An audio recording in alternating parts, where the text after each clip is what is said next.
திமுக அரசின் விஞ்ஞான ஊழலுக்கும் பாலியல் வன்கொடுமைகளுக்கும் பதிலடி கொடுக்கும் விதமாக விஞ்ஞான ரீதியில் சென்னை ராயப்பேட்டையில் உள்ள தலைமை கழக அலுவலகத்தில் இருந்து அதிமுக பொதுச் செயலாளர் புரட்சித் தமிழர் எடப்பாடி கே பழனிசாமி பிரச்சாரத்தை தொடங்கி வைத்தார்.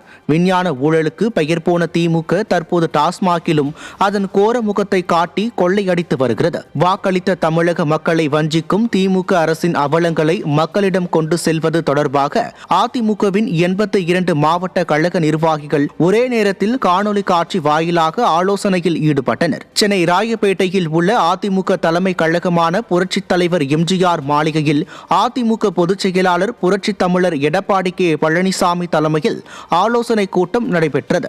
இந்த ஆலோசனை கூட்டத்தில் அதிமுக தலைமை நிலைய செயலாளரும் முன்னாள் அமைச்சருமான SP வேலுமணி, அவைத் தலைவர் தமிழ்மகன் உசேன், கழக துணை பொதுச் செயலாளர் KP முனுசாமி உள்ளிட்ட நிர்வாகிகள் உடன் இருந்தனர். முன்னாள் அமைச்சர்கள் தங்கமணி, CV சண்முகம் உள்ளிட்ட கழக நிர்வாகிகள் தமிழகம் எங்கும் இருந்து காணொலி காட்சி வாயிலாக கலந்து கொண்டனர். திராவிட மாடல் ஆட்சியில் வீட்டு வசதி துறையில் மிகப்பெரிய மோசடி நடந்துள்ளது வெளிச்சத்திற்கு வந்துள்ளது. குடியிருப்புகள் வழங்குவதாக கூறி ஏழை எளிய மக்கள் 84 பேரிடம் 2,56,00,000 ரூபாய் ஏமாற்றப்பட்ட சம்பவம் அதிர்ச்சியை ஏற்படுத்தியுள்ளது. தேனாம்பேட்டையில் தமிழ்நாடு நகர்ப்புற வாழ்விட மேம்பாட்டு வாரியத்தின் அடுக்குமாடி குடியிருப்புகளில் வீடுகள் ஒதுக்கப்படும் என்று கூறி ஒரு மோசடி குழு பொதுமக்களை ஏமாற்றியுள்ளது. போலி அரசு முத்திரை மற்றும் போலி அதிகாரிகள் மூலம் ஒதுக்கீட்டு உத்தரவை வழங்கி நம்ப வைத்து பணம் பெற்றுள்ளனர். பாதிக்கப்பட்டவர்கள் புகார் அளித்த பின்னரே தமிழ்நாடு நகர்ப்புற வாழ்விட மேம்பாட்டு வாரிய அதிகாரிகள் நடவடிக்கை எடுத்துள்ளனர்.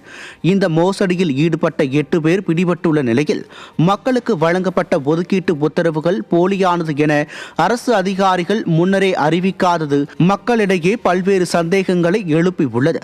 இது திராவிட மாடல் ஆட்சி நிர்வாகத்தின் அலட்சியத்தையும் ஊழலையும் ஒட்டுமொத்தமாக வெளிப்படுத்துகிறது. விடியா திமுக ஆட்சியில் நிலவும் ஊழலால் எளிய மக்களின் வாழ்வாதாரமும் கனவுகளும் முறியடிக்கப்படுகின்றன என்று வேதனை தெரிவித்துள்ள பொதுமக்கள், சம்பந்தப்பட்ட அதிகாரிகள் மீது நடவடிக்கை எடுக்கப்படுமா அல்லது வழக்கம் போல இது ஒரு நாள் செய்தியாகவே மறைந்து விடுமா என கேள்வி எழுப்பியுள்ளனர்.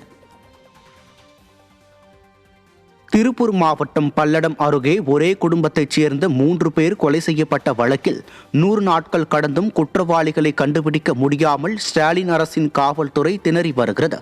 பல்லடம் அருகே சேமலை கவுண்டம்பாளையத்தில் கடந்த ஆண்டு நவம்பர் 28ஆம் தேதியில் ஒரே குடும்பத்தைச் சேர்ந்த 3 பேர் கொடூரமான முறையில் கொலை செய்யப்பட்டனர். இந்நிலையில் குற்றவாளிகளை கண்டுபிடிக்காமல் பொதுமக்களை மிரட்டி குற்றத்தை ஒப்புக்கொள்ள வைக்கும் செயலில் காவல்துறை ஈடுபட்டு உள்ளது.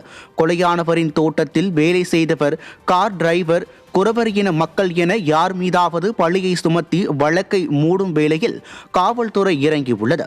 உண்மையான குற்றவாளிகளை கண்டுபிடித்து உரிய நடவடிக்கை எடுக்க வேண்டும் என பொதுமக்கள் வலியுறுத்துகின்றனர்.